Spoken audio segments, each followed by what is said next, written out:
ayaw magpaawat. Lindsay de Vera naglabas ng katotohanan sa kanila ni Dingdong Dantes.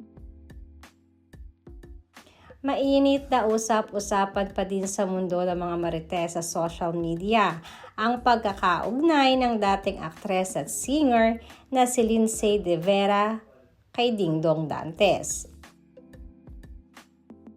Madami kasing kumakalat na balita na nagkaroon sila ng lihim na relasyon at anak noon ni Dingdong.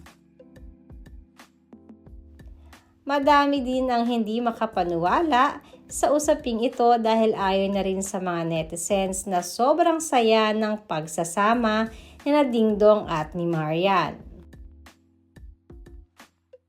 Maging ang movie nila ay pumatok sa takilya nitong mga nakaraang buwan.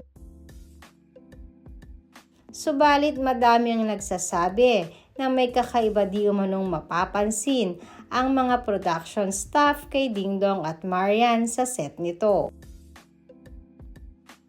Lately kasi ay mukhang hindi sila palaging good terms at malimit di umano silang hindi nagpapansinan.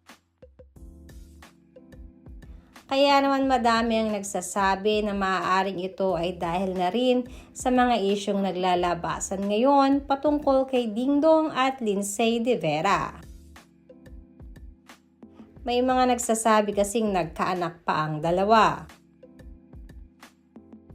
Kaya naman hindi rin nakapagpigil itong si Lindsay de Vera at tahimik na nagsalita patungkol sa katotohanan ng isyu nila ni Dingdong Dantes.